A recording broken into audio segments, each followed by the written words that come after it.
ఎడారిలో సెలయేర్లు. ఏప్రిల్ 13వ తేదీ కొరకు వ్రాయబడిన ఈ భాగాన్ని మీకు చదివి వినిపిస్తున్నది సహోదరుడు పాల్ సుందరం. అక్కడ యెహోవా హస్తము నా మీదకి వచ్చి, నీవు లేచి మైదానపు భూమికి వెళ్ళుము, అక్కడ నేను నీతో మాట్లాడుదనని ఆయన నాకు సెలవిచ్చెను. యెహెజ్కేలు గ్రంథము 3వ అధ్యాయము 22వ వచనము. ప్రత్యేకంగా కొంతకాలం ఎదురు చూస్తూ గడపవలసిన అవసరం రాని వాళ్ళెవరూ దేవుని కోసం గొప్ప పనులు చేసినట్టు మనం చూడం. మొదట్లో తప్పనిసరిగా అలాంటి వాళ్ళు అనుకున్నవన్నీ పూర్తిగా తారుమారైపోతాయి. పౌలు తాను మారు మనసు పొందిన వెంటనే సువార్తతో ఉరకలేసేటప్పుడు 3 ఏళ్లు అరేబియా ఎడారిలో ఉండాల్సి రావడం నుండి ఈనాటి వరకు ఇలానే వస్తూ ఉంది. నా విషయంలో ఇలానే జరిగింది. సాహిత్యం ద్వారా దైవ సేవ చేయడానికి నాకు అవకాశం దొరకగానే ఎగిరి గంతేసి మొదలుపెట్టేద్దామనుకున్నాను. కానీ డాక్టర్ అడ్డుపడ్డాడు. లాభం లేదు. ఆవిడికి రాయడం ముఖ్యమో ప్రాణం నిలబెట్టుకోవడం ముఖ్యమో తేల్చుకోవాలి అన్నాడు. రెండూ చేయాలంటే కుదరదు. ఇది 1860లో జరిగింది. ఆ గూట్లో నుండి నేను 1869లో బయటికి వచ్చాను. నీడలో 9 ఏళ్లు నన్ను ఎదురు చూస్తూ ఉంచిన దేవుని జ్ఞానం నాకు అర్థమయ్యింది. దేవుని ప్రేమ మార్పు లేనిది. ఆయన ప్రేమ మనకి కనిపించకపోయినా, అనుభవంలోకి రాకపోయినా ఆయన మాత్రం అలానే ప్రేమిస్తూ ఉంటాడు. ఆయన ప్రేమ, ఆయన ప్రభుత్వం ఒకదానితో ఒకటి పెనవేసుకున్నాయి.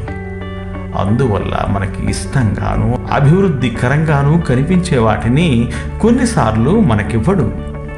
ఎందుకంటే మనలో తన కార్యాలను ఇంకా విజయవంతంగా చేయగలిగే పరిపక్వత ఇంకా రాలేదని ఆయనకి తెలుసు. నా పనిని మౌనంగా ప్రక్కన పెట్టాను.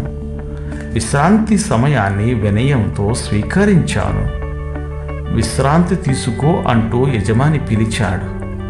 క్రీస్తుతోనే విశ్రాంతి నా మనసు పలికింది. తనదైన విశ్రాంతిని తన చేతితో ఇచ్చాడు. ఇప్పుడున్న అనారోగ్యం ఆయన నిర్ణయమే. విశ్రాంతి తీసుకోవడం అంటే కష్టపడబోతాం మనం. ఆయన దారి మంచిది. అంధులం మనం. ఆయనిచ్చిన పనిని ఆయనే పూర్తి చేస్తాడు. అలసిన పాదాలు నడవవలసిన దారులున్నాయి. అలసిన చేతులు చేయవలసిన పనులున్నాయి. ఇప్పుడైతే విధేయత చూపాల్సిన అవసరం ఉంది. కదలక మెదలక ఉండడంలో దివ్య విశ్రాంతి ఉంది. తన ఇష్ట ప్రకారం ఆయన చేతులు తీర్చిదిద్దుతాయి. ఆయన పని జరగాలి. పాఠం పూర్తిగా నేర్చుకోవాలి. మర్చిపోవద్దు, ఆయనకున్న నేర్పు మరెవరికీ లేదు. పని చేయడమే కాదు, శిక్షణ పొందాలి. శిక్షలో యేసు శిరము వంచడం నేర్చుకున్నాడు. ఆయన భారం తేలిక, ఆయన కాడి సులువు. నీతి ఉందాయన క్రమశిక్షణలో. ఏ పనిముట్లు కావాలో ఏరుకోవడం మన పని కాదు, మనం సేవకులమే. పనిలోనూ ఎదురు చూడడంలోనూ మనది కాదు, దేవుని చిత్తమే నెరవేరాలి.